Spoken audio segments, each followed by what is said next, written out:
하나님 말씀은 신명기서 말씀입니다. 신명기서 4장 말씀입니다.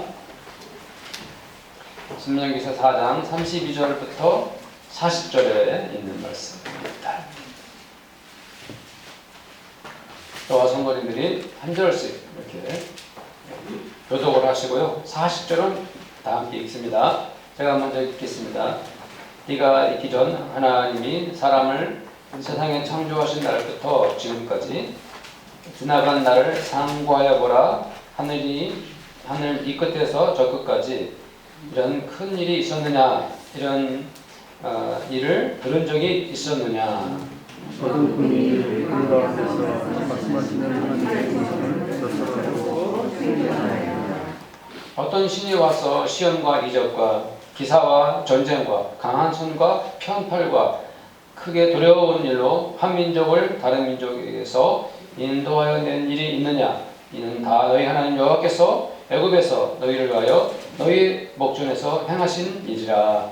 이것에게 하나님은 여호와는 하나님이시여 그에게는 당신이 없음을 내게 알게 하셨습니다. 여호와께서 너를 교훈하시려고 하늘에서부터 그의 음성을 내게 듣게 하시며 땅에서는 그의 큰 볼을 내게 보이시고 네가 불 가운데서 나오는 그의 말씀을 듣게 하셨느니라. 여호와께서 내 조상들을 사랑하시고 그 선생님들을 하시고 그 권능으로 신이 인도하여 애굽에서 나오게 하시며 너보다 강대한 여러 민족을 네 앞으로 쫓아내고 너를 그들의 땅으로 인도하여 들여서 그것을 내게 기업으로 주려 하심이 오늘과 같으니라. 그런즉 너는 오늘도 하늘나 아래로 땅에 오직 여호와는 하나님이시여 당신이 모든 일을 다 경심하고 오늘 내가 네게 명령하는 여호와의 규례와 명령을 지키라. 너 내 후손이 복을 받아 내 하나님 여호와께서 내게 주시는 땅에서 한없이 오래 살리라. 아멘. 좀 제가 엉뚱한 질문을 좀 하겠습니다. 대답을 해보세요. 우리 성도님들은 모세와 우리들 중에서 누가 더 하나님께 은혜를 받았다고 생각을 하십니까? 혹은 우리들과 모세 중에서 누가 더 많은 복을 받았다고 생각을 합니까? 한번 생각해 보시고요. 잠깐만 생각해 보시고 각자가 한번 대답해 보세요. 모세가 더 은혜를 많이 받았습니까? 우리 성도님들께서 더 은혜를 많이 받았습니까? 우리 저희요? 예. 담대하시네요. 네. 모세는 시내산에서 하나님의 음성을 들었던 사람 아닙니까? 그렇죠? 대단한 분이죠. 하나님께 십계명도 받았는데, 그리고 또 모세는 애굽에서 하나님께서 내리신 10가지 재앙도 친히 목격한 사람 아닙니까? 지팡이로 이적을 막 행했던 사람이고요. 홍해가 갈라지는 것을 경험하고 그 백성들을 홍해 바다를 지나서 이렇게 오지 않았습니까? 그래도 성도님들이 더 은혜를 많이 받았어요? 네. 바뀝니다. 네. 우리는 모세에 비하면 그만한 기적을 경험하지도 못했고 하나님의 음성을 직접 듣지도 못하고 그랬는데 어떻게 더 많은 은혜를 받았을까요? 저도 그렇게 생각합니다. 저도 우리들이 모세보다 더 많은 은혜를 받았다고 생각을 합니다. 그 근거가 무엇일까요? 그 결정적 근거가 무엇일까요? 네. 그래서 바로 우리가 우리 주 예수님의 말씀을 뭡니까? 가지고 있기 때문입니다. 우리가 우리 주 예수님의 말씀을 받았기 때문입니다. 모세는 우리 주님을 뵙지도 못했고 모세는 우리 주님이 하신 말씀을 듣지도 못했어요. 그러나 우리는 어떤 사람들입니까? 우리 주 예수의 복음을 말씀을 통해서 알게 되었고 보게 되었고 읽게 되었고 믿게 되었어요. 그리고 그 복음을 통해서 우리가 구원받은 백성들입니다. 바로 그것 때문에 우리가 모세도 너무 많은 은혜를 받은 훌륭한 분이시지만 우리가 더 큰 은혜를 지금 누리고 있는 것입니다. 그렇죠? 네. 32절 말씀을 한번 보겠습니다. 32절 말씀 시작. 네가 있기 전 하나님이 사람을 세상에 창조하신 날부터 지금까지 지나간 날을 상고하여 보라. 하늘 네 끝에서 저 끝까지 이런 큰 일이 있었느냐? 이런 일을 들은 적이 있었느냐? 아멘. 자, 하나님께서 말씀하실 때 사람을 세상에 창조하신 날부터 지금까지 이렇게 표현되어 있죠. 네. 하나님이 어떤 분이십니까? 사람을 창조하시고 만드신 분이세요. 그리고 하나님은 또 세상을 만드신 분이세요. 창조주 하나님. 그 하나님이 말씀하십니다. 하늘 이 끝에서부터 하늘 저 끝까지 이런 큰 일이 있었느냐, 이런 일들을 들은 적이 있었느냐라고 말씀하시므로 하나님께서 어떠한 분이심을 드러내고 있습니까? 하나님은 우리를 창조하시고 이 세상을 만드시고 또 하늘 이 끝에서 저 끝까지 하나님은 손수 하나님의 능력을 행하시는 분이시다. 하나님의 권능을 행하시는 분이시다 라고 말씀하고 계셔요. 그 어떤 신이 하나님처럼 하신 위대한 일을 행한 적이 있느냐? 세상에 그 어떤 신이 어떤 존재가 하나님과 같은 그런 놀라운 일을 행한 적이 있느냐라고 이렇게 말씀하고 있지 않습니까? 하나님이 어떠한 분인지를 분명하게 알리고 있습니다. 34절 말씀도 한번 읽어보겠습니다. 다 함께 시작. 어떤 신이 와서 시험과 이적과 기사와 전쟁과 강한 손과 편팔과 크게 두려운 일로 한 민족을 다른 민족에서 인도하려는 일이 있느냐? 이는 다 너희 하나님 여호와께서 여기서 너희를 위하여 너희 목전에서 행하신 일이라.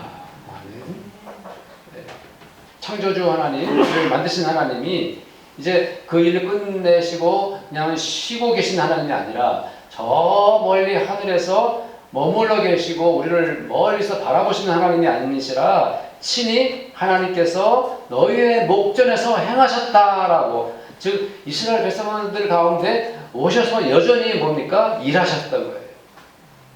하나님이 행하신 거예요. 강한 손과 편팔로써 그들을 애굽에서 직접 구원해 주셨어요. 그 하나님에 대해서 말씀하고 있습니다. 그런데 그 하나님은 어떤 분이시라고 말씀하고 있습니까? 33절에 어떤 하나님이라고 말씀하고 있죠? 33절 한번 읽어볼까요? 시작. 어떤 국민이 불 가운데서 말씀하시는 하나님의 음성을 너처럼 듣고 생존하였느냐? 하나님께서 말씀하셨는데 어느 가운데서 말씀하셨다고 말씀합니까? 불 가운데서 말씀하셨다. 하나님께서 불 가운데 말씀하셨다.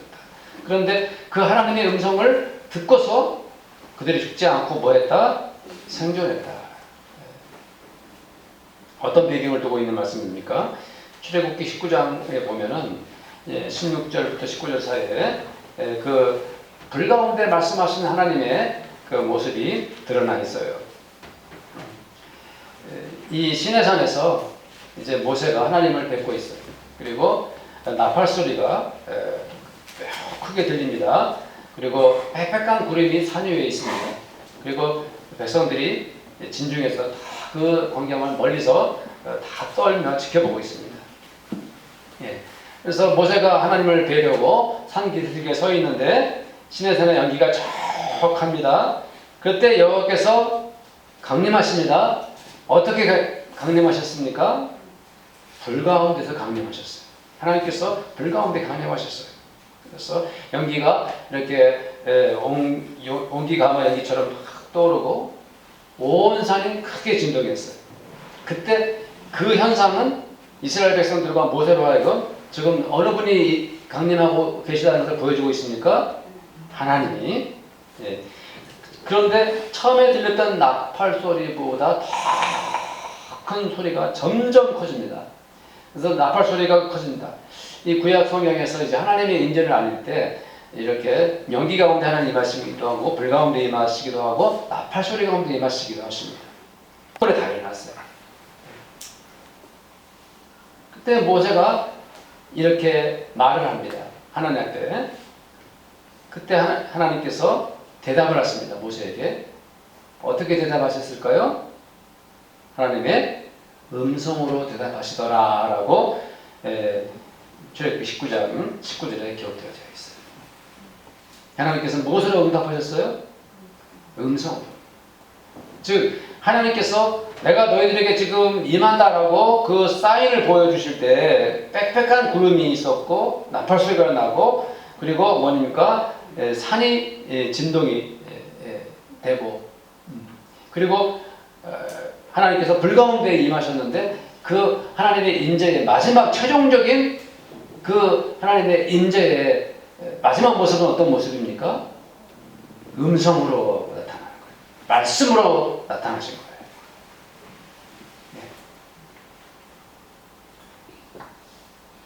이것은 우리에게 무엇을 보여줍니까?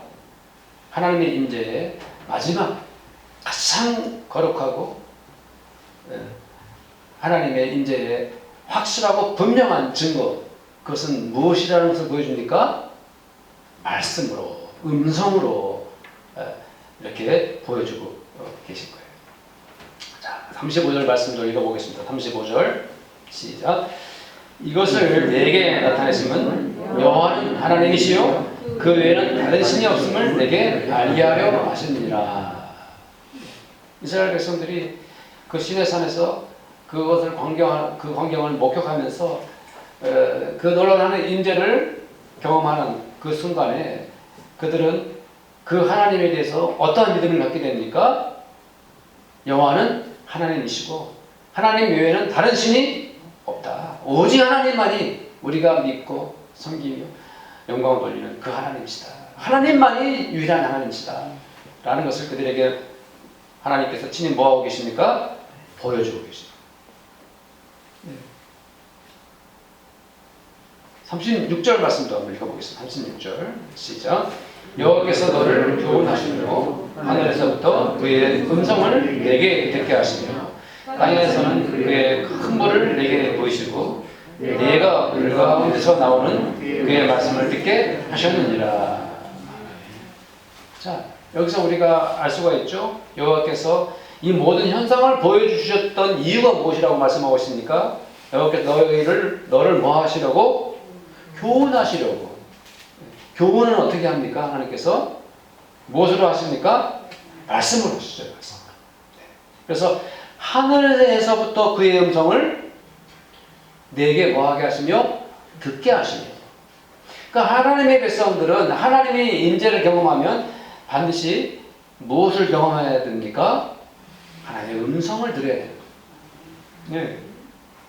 또 땅에서 그의 큰 불을 보여줬다고 했어요. 하나님께서 불 가운데 임하셨어요. 그러나 불 가운데서 임하신 것으로 끝인 것이 아니라 어떻게 하셨습니까? 불 가운데서 나오는 그의 무엇을 듣게 하셨다? 말씀을 듣게 하셨다. 그것을 우리에게 오늘 말씀을 통해서 말씀하고 있는 거예요. 너희를 교훈하려고 너의 음성을 너에게 듣게 하시고 너희 불 가운데서 말씀을 듣게 하셨다. 이것은 우리가 어떤 은혜를 줍니까? 우리가 어떤 감동을 줍니까? 하나님의 음성과 하나님의 말씀을 듣는 것이 바로 우리가 하나님을 경험하는 것이구나. 우리가 하나님을 만나는 순간이구나. 하나님의 임재를 경험하는 것은 우리가 무엇을 통해서 가능하다? 하나님의 말씀, 하나님의 음성을 통해서 우리 하나님을 만나고 하나님을 경험하는 거예요. 네. 그렇습니다. 하나님과 우리 사이에서 가장 중요한 것이 무엇이라는 것을 말씀하고 있습니까? 하나님의 말씀이라는 것을. 하나님과 우리 사이에 이 하나님의 말씀을 제외하고는 도무지 우리는 하나님과 우리 사이의 관계가 성립할 수가 없는 거예요. 하나님의 말씀을 제외하고 우리가 하나님과 우리 사이에는 어떤 관계도 이루어질 수가 없어요. 우리와 하나님 사이에 가장 중요한 것, 하나님의 음성을 듣는 것이고 하나님의 말씀을 듣는 거예요. 예. 제가 젊었을 때 하나님 많은 이적을 좀 보여주시고요. 하나님 저에게 그런 큰 기적 같은 것을 보여주시면 제 믿음이 충만해질 것 같습니다 라고 기도해도 하나님 별로 그런 것을 저한테 보여주지 않았던 것 같아요. 어렸으니까 하나님의 음성을 듣는 거, 하나님의 말씀이 얼마나 중요한지를 모르고 저는 그런 손에 잡히는 그러한 것들을 굉장히 원했던 그 시절의 기억이 나요. 하나님은 우리에게 자신의 존재를 알리실 때, 하나님이 하나님됨을 알리실 때, 하나님이 하나님이시다라고 우리에게 보여주실 때, 우리에게 믿음을 갖게 하고 하나님을 만나게 하실 때, 하나님은 우리에게 연기와 불 가운데, 나팔 가운데도 등장하시지만 그 최종적인 그 하나님과의 우리 사이의 만남은 무엇을 통해서 결론 지어집니까? 말씀으로 결론 지어지는 거예요. 하나님과 우리 사이에 말씀이 하나님과 우리를 만나게 하고 하나님의 은혜를 경험하게 만들고 하나님 살아계시구나, 하나님 나를 사랑하시는구나 하는 것을 우리가 알게 되죠. 그래서 하나님은 아브라함에게도 나타나실 때 어떻게 나타나셨습니까? 말씀하시며 나타나셨죠. 그의 아들 이삭에게도 하나님 말씀으로 하나님의 존재를 알려주셨어요. 야곱과 그의 모든 자손들과 그리고 모세와 여호수아에게도 하나님 말씀하셨고요. 사사들과 사무엘에게, 다윗 왕에게도 하나님은 항상 무엇으로 나타나셨습니까? 말씀으로 나타나셨어요. 그 어떤 선지자라 할지라도 하나님의 말씀 없이 그 선지자 노릇을 한 사람은 아무도 없어요.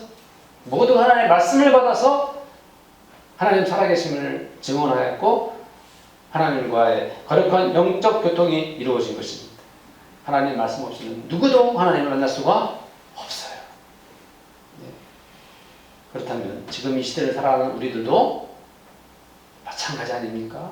저 같은 목사도 우리 성모님들도 우리가 하나님의 말씀이 없다면 우리가 하나님을 알 수도 없고요. 우리가 하나님의 말씀이 없으면 하나님을 믿을 수도 없고요.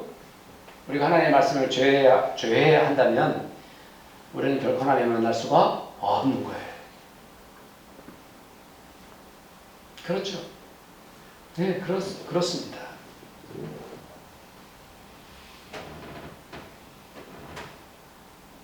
우리는 우리가 하나님의 자녀들이라면, 우리가 하나님을 믿고 있다면, 하나님을 따르고 있다면,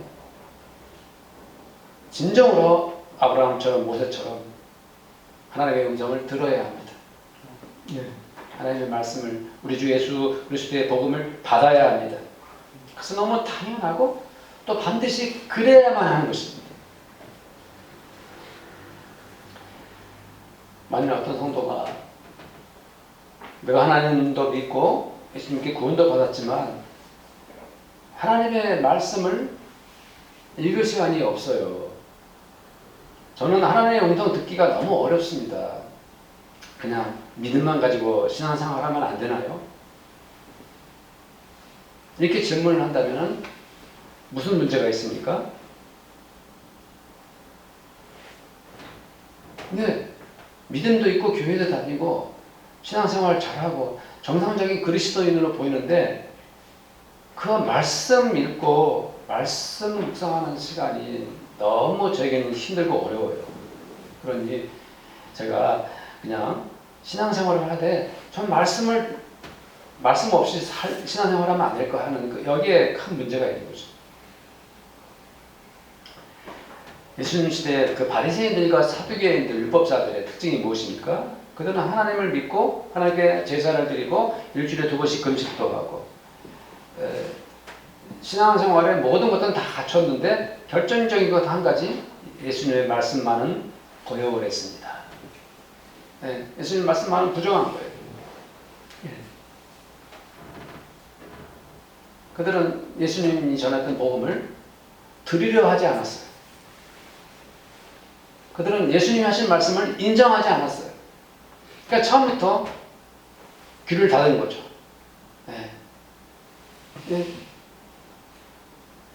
예수님의 말씀과 등지고 살아가는 거예요, 그 사람들.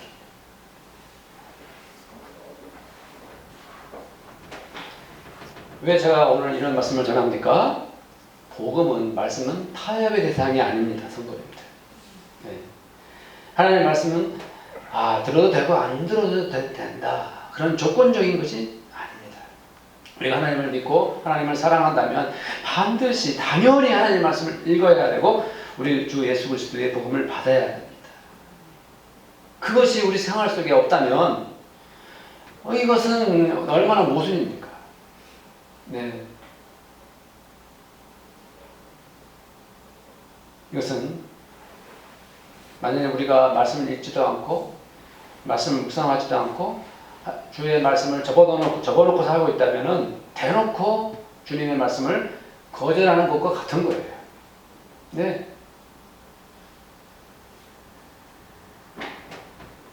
얼마나 잘못된 것입니까? 내가 성경을 보지도 않고 그러면서도 하나님을 믿는다고 고백을 하고 하나님의 말씀에 등을 돌리면서 실상 신앙을 가지고 있다고 말한다는 것은 굉장히 위험한 생각인 거예요. 누가복음 15장에 보면 둘째 아들 비유에 대해서 주님이 말씀하셨죠. 이 둘째 아들이 자기 아버지에게 재산을 달라고 이렇게 말한 다음에 며칠 뒤에 아버지 몰래 도망가지 않습니까? 그리고 그 재산을 허랑방탕하게 다 쓰고 말았어요. 왜 주님께서 이 둘째 아들의 비유를 말씀하셨습니까? 아버지의 말씀과 그 뜻을 거역한다는 것이 얼마나 위험한지를 금방 그 인생이 고난으로 치닫게 되는 거예요. 영육간에 다 탕진해버리는 거예요. 하나님의 말씀 없으면 그렇게 되는 거예요. 라는 것을 아버지의 말씀을 거역했을 때 일어나는 현상을 우리에게 말씀해주고 있죠. 그러나 둘째 아들이 어떻게 했습니까?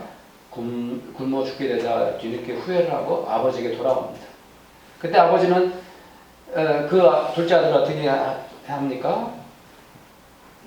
그냥 아무런 조건 없이 받아주시고 성대한 잔치를 베풀어 주시지 않았습니까? 아버지의 말씀을 거역하고 무시하고 자기 마음대로 살았다 할지라도 뉘우치고 다시금 아버지 앞에 돌아와 그 아버지의 말씀 앞에 회개하고 돌아오면 하나님 아버지는 우리들을 다 용서하십니다. 순식간에 관계를 회복시켜 주십니다. 다시금 아버지의 말씀 앞에 무릎을 꿇으며 아버지 사랑합니다. 아버지 죄를 저질렀습니다라고 아버지 앞에 돌아오면 아버지는 그냥 기쁨으로 받아주죠. 그래 기다렸다. 잘 왔다. 마태복음 21장에도 첫째 아들과 둘째 비유를 주님께서 말씀해 주셨지 않습니까?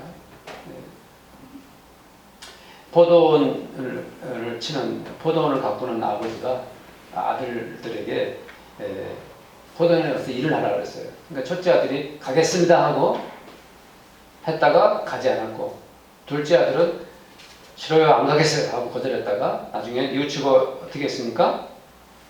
갔죠. 여기서 우리에게 이 말씀을 통해서 우리는 또 무엇을 알 수 있습니까? 첫째 아들은 순종하는 것처럼 말했다가 불순종했어요. 둘째 아들은 싫어했다고 불순종했다가 뉘우치고 포도원에 가서 일을 했습니다. 다시 순종했습니다. 중요합니다. 주님, 저 그렇게 하겠습니다. 순종하겠습니다. 하고 고백하는 것이 중요한 것이 아니라 실제로 순종해야 하는 것입니다. 못하겠다고 엄살을 피우고 정말 저는 이거 정말 힘든 일이에요. 제발 저한테는 이걸 강요하지 마세요. 라고 했다고 할지라도 주님 뉘우치고 순종하겠습니다. 하면 되는 거예요. 아무리 늦은 후회라도요. 늦은 후회는 없어요. 뒤늦게 너무 늦게 하는 후회라도 뉘우치고 깨닫고 그걸 고치면 되는 거고 주님 앞에 돌아오면 되는 거고 순종하면 돼요. 우리가 성경을 지금까지 안 읽고 묵상하지도 않았고 그렇게 내 마음대로 살았다라고 할지라도 지금이라도 뉘우치고 주님 다시 말씀 읽고 묵상하겠습니다 하고 순종의 자리로 다시 우리의 몸과 마음을 주님 앞에 다시 나아가면 돼요. 그러면 주님은 기뻐 받으시고 그래 내가 너 그거 기다렸다. 그래, 오늘부터 당장 성경 읽고 말씀 읽고 묵상하자고 주님 기뻐 받으신 것이죠. 그러나 더 이상 거절하지 마십시오. 이제는 불순종하지 마십시오. 지금은 우리가 다시금 하나님의 말씀 앞으로 돌아와야만 합니다. 성도님들, 우리는 성경을 많이 읽는 것과 묵상하는 것을 겸해야 합니다. 우리 그리스도인들은 하루에 최소한 적게는 성경 한 장은 읽으셔야 합니다. 그래서 저희들이 교회 매주일마다 광고하지 않습니까? 이번 주에는 창세기 1장부터 6장까지. 성경을 어떤 분이 만약에 나는 성경을 뭐 대여섯 장 읽는데 한 장 가지고는 부족해요. 상관없습니다. 많이 읽으셔도 괜찮고요. 최소한 몇 장은 읽으셔야 하겠습니까? 한 장은 읽으셔야 된다는 거죠. 그 목사가 성도님들에게 그것을 이제 목회하면서 가르치고 함께하기 위해서 광고를 내면 성도님들이 순종하시고 하시면 좋죠. 근데 성경 말씀을 이렇게 읽는다는 것은 왜 중요하냐면은 성경 말씀을, 하나님의 말씀을 포괄적으로 이해하게 되고 넓게 깨닫게 되는 경험을 하게 됩니다.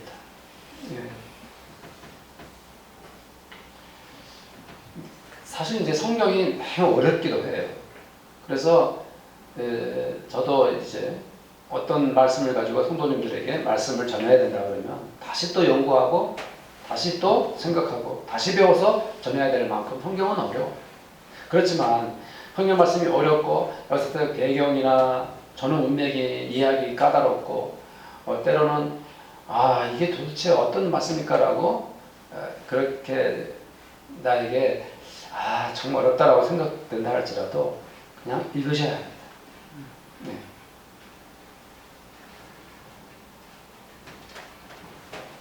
월요일부터 내일부터 우리가 창세기 몇 장부터 시작합니까? 몇 장부터. 하루에 한 장만 읽으세요. 안 읽었던 분들은. 제가 고등학교를 졸업하고 이제 대학생이 되어가지고 성경을 이제 읽기 시작했어요. 성경을 이렇게 읽기 시작하는데 성경을 읽다 보니까 이거 목사님들이 설교했던 내용과 성경이 다르네 하는 것들이 많이 드러나더라고요. 왜 이 말씀을 이렇게 설교를 했지? 하고 그러니까 성경을 제가 직접 뒤져서 계속 읽어보니까 성경이 원래 전하고자 하셨던 하나님의 말씀을 알게 되는 것을 경험하게 되죠. 그리고 성경을 한 장 한 장 읽어 나가는 동안 이 뭐냐면 성경의 흐름을 나름 파악하게 되고 좋더라고요. 처음에 그것을 경험했을 때 얼마나 기뻤는지 몰라요. 제가 아주 어렸을 때 한 20살 됐을 때 기억 같아요. 그럴 때 성경을 읽을 때는 영적 호기심을 가지셔야 합니다. 신앙적인 궁금점을 가지고 오늘 읽는 성경 말씀을 통해서 어떤 은혜가 있을까, 어떤 사실을 또 발견하게 될까, 이런 것들을 궁금하게 생각하고 읽으면 참 좋아요.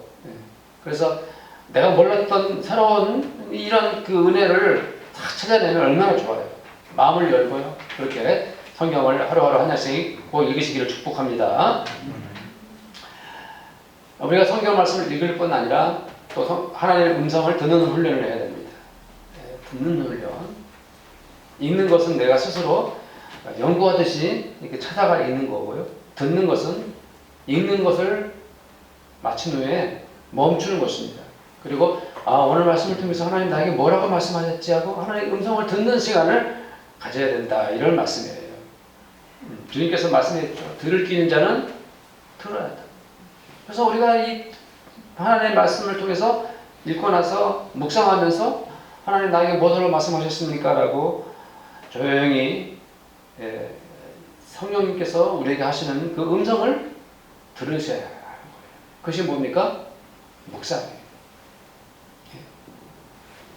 내 말을 중단하고 내 생각을 내려놓고 오직 성경 말씀을 통해서만 그 침묵하는 순간에 과연 하나님께서 나에게 뭐라고 말씀하시는지 그것을 들어야 하는 시간을 가져야 돼요.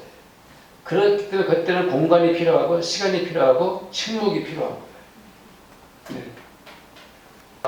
어떤 잘못을 저질러가지고 내 마음이 고통스럽다면 하나님 아버지 오늘 말씀을 통해서 주님 저의 잘못을 지적하시고 잘못을 말씀해 주셨으니 그 음성을 듣고 회개합니다. 하나님 저희 죄를 용서하소서 하면 그것이 은혜가 되는 거예요. 비록 잘못을 하고 실수를 했다 할지라도요. 회개의 시간을 갖는 거죠. 내가 어떤 사람과 인간관계를 맺는데 그 사람 만나기가 힘이 들어요. 그 사람 만나면 가슴이 두근거리고 쿵쾅거리고 짜증이 나고 스트레스가 쌓여요. 그 사람만 만나면 마음이 힘들어져요. 그럴 때 우리가 하나님의 말씀을 묵상하면서 하나님 앞에 내가 그분 만나야 되는데 내가 어떻게 그분을 대해야 될까요? 하고 하나님의 말씀을 통해서 하나님의 음성을 들으셔야 돼요. 그러면 우리에게 하나님께서 말씀으로 어떤 위로를 주시고 용기를 주시고 우리가 그분을 이해하거나 포용할 수 있는 은혜를 주시는 거예요. 네? 내 마음이 지쳐있고 너무 우울하고 내 생각이 막 어두워질 때 그때 내가 하나님 앞에 음성을 듣는 시간을 가져야 하는 것입니다. 네? 말씀을 묵상하면서 주님 나에게 어떻게 말씀하시는지 그 우울함과 나의 상처와 내 어두워진 생각 속에 하나님께서 나에게 어떻게 은혜를 주시는지 그때 침묵하고 하나님의 그 말씀을 통해서 하나님의 음성을 들으셔야 하는 것입니다. 시편을 쓴 그 시인이 이렇게 말하지 않았습니까? 주의 말씀은 내 발의 등이요 내 길에 빛입니다. 얼마나 은혜로운 말씀입니까? 캄캄한 어두운 그 순간에 하나님의 말씀이 내 발의 등이요 내 길에 빛이 되는 거예요. 이것은 묵상을 통해서 하나님의 음성을 통해서 경험하는 거예요. 네. 자, 이건 우리 성도님들에게 생명의 산 PD책을 다 구입하기를 다시 한번 말씀드립니다. 네. 1980년대나 90년대는 사람들이 책을 많이 읽었어요. 그래가지고 뭐 100만 부 이상 팔리는 책들이 이렇게 많았어요. 그러나 사람들 요즘에는 너무 책을 읽지 않아가지고요. 사람들의 마음이 급속도로 황폐해지고 있습니다. 물론 이제 뭐 컴퓨터나 스마트폰 통해서 이제 그런 간접적으로 경험하는데 동네 책방은 거의 찾아볼 수가 없고요. 대형 서점들도 책이 팔리지 않아서 고민하고 있습니다. 출판사들이 시대적 상황 앞에서 속절없이 무너져가고 있습니다. 우리 기독교인들도 너무 책을 읽지 않는 것은 마찬가지입니다. 기독교 서점에 가끔 가보면은 너무 그 서점이 거의 사람이 없어가지고 진짜 우리 기독교인들도 이제 책을 읽지 않는 시대가 되었구나라고 실감을 하게 됩니다. 그러나 생명의 삶 책은 우리들에게 성경을 읽고 묵상할 기회를 줄 뿐 아니라 국내에 있는 훌륭한 분들의 글을 함께 접할 수도 있어요. 그러면서 거기에 또 참고 서적도 있고 해서 우리에게 호기심을 자극해서 이 책을 한번 읽고 싶다 이런 마음도 생기게 하죠. 그리고 생명의 삶 안에 성경 본문에 대한 해설이 있어가지고요. 아무리 어려운 에스겔서 말씀도 쉽게 다 풀이해 나왔어요. 에스겔서가 어렵다 이런 말씀이죠. 예를 들면 그리고 거기에 그 매일 올리는 기도문이 저는 너무 좋더라고요. 매일매일 그 기도문을 읽어봅니다. 너무 좋으면 각종 성도님들에게 공유해서 이렇게 카톡으로 보내드리는데 별로 답장이 없어가지고 쓸쓸합니다. 좋아요. 그리고 어떤 말씀을 적용해야 될지 어떻게 실천해야 할지 이런 것들도 제시해주고 있어요. 다시금 도전하시기를 축복합니다. 생명의 삶 책 구입하시고요. 정기 구독하시려면은 우리 전도사님에게 신청하시면 됩니다. 그래서 올해도 성도님들이 한 번도 빠짐없이 예를 들면 부부지간에는 책 한 권을 봐도 괜찮아요. 상관없는데요. 다 생명의 삶 큐티를 하셔야 됩니다. 다 하시고요. 은혜도 많이 받으시고 그렇게 되시기를 축복합니다. 시편 119편 161절에서 167절 말씀인데요. 좀 길어요. 굉장히 길죠. 1절부터 7절까지니까. 쉬운 표준 세번역 말씀으로 제가 읽어드리겠습니다. 너무 좋아가지고 제가 인용을 하는 것입니다. 권력자는 이유 없이 나를 핍박하지만 내 마음은 주의 말씀만 경외합니다. 많은 전리품들을 들고 나오는 자들이 즐거워하듯이 나는 주의 말씀을 즐거워합니다. 나는 거짓은 미워하고 싫어하지만 주의 법은 사랑합니다. 주의 공의로운 규례를 생각하면서 내가 하루에도 7번씩 주님을 찬양합니다. 주의 법을 사랑하는 사람에게는 언제나 평안이 깃들고 그들에게는 아무런 장애물이 없습니다. 주님, 내가 주의 구원을 기다리며 주의 계명을 실행합니다. 내가 주의 훈계를 지키고 그 훈계를 매우 사랑합니다. 이런 말씀을 드렸어요. 은혜롭죠, 그렇죠? 네. 정말 성도님들이 성경 말씀을 읽고 묵상하다가 하루에도 7번씩 주님을 찬양하는 은혜가 있기를 축복합니다. 39절 40절 말씀을 함께 읽겠습니다. 39절 40절 읽겠습니다. 시작. 그런즉 너는 오늘 위로 하늘에나 아래로 땅에 오직 여호와는 하나님이시요 다른 신이 없는 줄을 알아 명심하고 오늘 내가 내게 명령하는 여호와의 규례와 명령을 지키라. 너와 내 후손이 복을 받아 내 하나님 여호와께서 내게 주시는 땅에서 한없이 오래 살리라. 아멘. 하나님의 규례와 명령을 지키는 성도님들이 되시기를 축복합니다. 우리 함께 한번 기도하기를 원합니다. 하나님, 성경 말씀을 매일 꾸준히 읽겠습니다. 그리고 묵상하며 하나님의 음성을 듣겠습니다. 라고 기도해 주시고요. 특별히 생명의 삶 말씀으로 날마다 큐티하며 은혜 받겠습니다. 라고 기도해 주시고 우리 교회가 말씀으로 세워지고 우리 성도들도 각자가 말씀으로 세워지고 우리 성도들의 가정과 직장까지도 하나님의 말씀으로 세워주소서. 이 모든 기도 제목을 가지고 함께 한번 기도하겠습니다. 하나님 아버지 감사합니다. 주님, 우리가 하나님의 말씀으로 세워지기를 간절히 원합니다.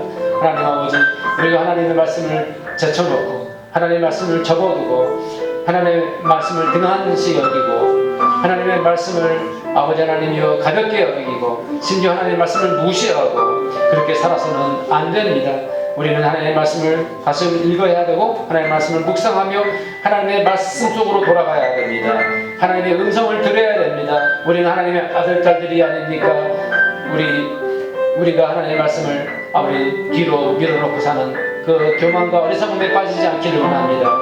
이제 아버지 하나님이여 온전히 주님 앞에 돌아와 말씀을 다시금 읽고 묵상하면서 우리가 하나님 앞에 나가기를 원합니다. 시간을 내어 성경을 읽고 말씀을 아버지 큐티를 통해서 아버지 주님의 거룩한 음성을 듣기를 원합니다. 우리 교회가 말씀으로 세워지기를 간절히 바랍니다. 우리 성도들이 각자가 말씀으로 세워지게 하여 주시옵소서. 우리 성도들의 가정이 하나님의 말씀 가운데 든든히 서가게 하여 주시옵소서.